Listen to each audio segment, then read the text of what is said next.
ഈ അർജുന്റെ ബൈക്ക് ഈ നാളുകളിൽ അവിടെ ഈ പറഞ്ഞ വ്യക്തിയുടെ വീടിനടുത്ത് ഒരു വർക്ക്ഷോപ്പിൽ നന്നാക്കാൻ കൊടുത്തിരുന്നു. അത് പറഞ്ഞു.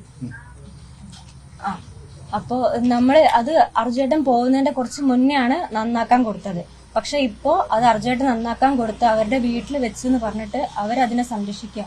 അതായത് ആ വ്യക്തിയാണ് ഇതെല്ലാം നന്നാക്കിയെടുത്ത് കാണിച്ചുതരാം. ഇതൊരു യൂട്യൂബ് ചാനൽ വന്നതാണ്. അർജുന്റെ ബൈക്ക് പെയിന്റ് അടിച്ച് വെച്ചിട്ടുണ്ടായിരുന്നു മുനാഫ്ക എന്ന് പറഞ്ഞിട്ട് ഒരു യൂട്യൂബ് ചാനൽ വന്നത്.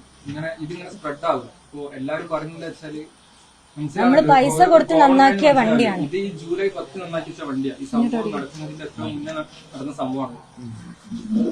ഞാനിന്ന് ഇതൊക്കെ പണിക്ക് പോയി വന്നതാണ്. പക്ഷെ എനിക്ക് ഒരു ആൾക്കാരെ മുന്നിൽ ഫേസ് ചെയ്യാനൊക്കെ ഒരു ചടപ്പായിട്ട് തിരികെ വന്നതാണ്. അപ്പൊ ഈ ബൈക്കിന്റെ കാര്യം ഇതാണ് ഞാൻ പറഞ്ഞത്. നമ്മുടെ വൈകാരികത ചൂഷണം ചെയ്ത് മാർക്കറ്റ് ചെയ്യുന്ന നമുക്ക് ഇത്രയും ആവശ്യപ്പെടാനുള്ളൂ. അദ്ദേഹത്തിന്റെ രീതിയിൽ മുന്നോട്ട് പോട്ടെ, ഒരു കുഴപ്പമില്ല.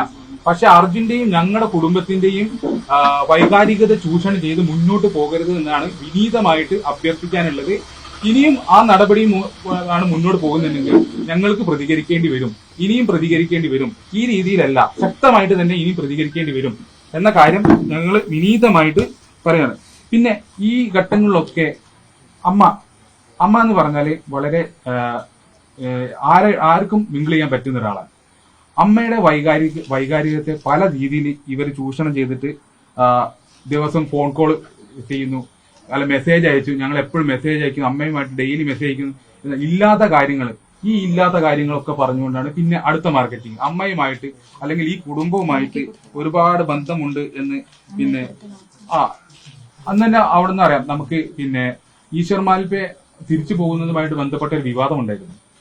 ആ വിവാദത്തില് അവർ ചെയ്ത പണി എന്താ വെച്ചാല് അമ്മയെ അമ്മയ്ക്കറിയില്ല അത് ലൈവിലാണ് പോകുന്നത്. അമ്മേനെ വിളിച്ചിട്ട് ഫോൺ കൊടുത്തിട്ട് മാധ്യമങ്ങളുടെ മുന്നിൽ വെച്ചു. നമുക്ക് എത്ര മ്ലേച്ഛപരമായിട്ടുള്ള കാര്യങ്ങൾ അദ്ദേഹം ചെയ്തെന്ന് നോക്കൂ.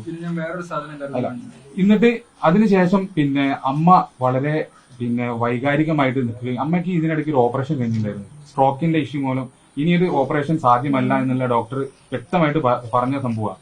അപ്പോൾ ഞങ്ങള് ഇത് ഒരുപാട് അമ്മയെ വൈകാരിക തലത്തിൽ മാറ്റരുത്, അമ്മയെ വിളിക്കരുത്, എന്തെങ്കിലും ഉണ്ടെങ്കിൽ ഞങ്ങളെ അറിയിക്കൂ, അമ്മയെ ഡയറക്റ്റ് വിളിക്കരുത്.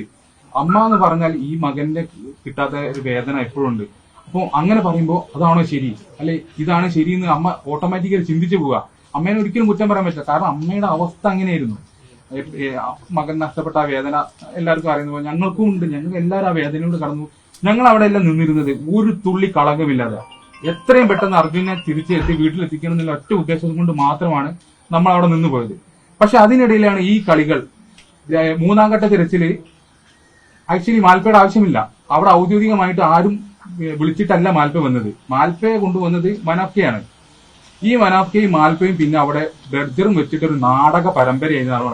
അത് കറക്റ്റായിട്ട് അവിടെയുള്ള മാധ്യമങ്ങൾക്ക് ഈ കാര്യങ്ങൾ മുഴുവൻ അറിയാം.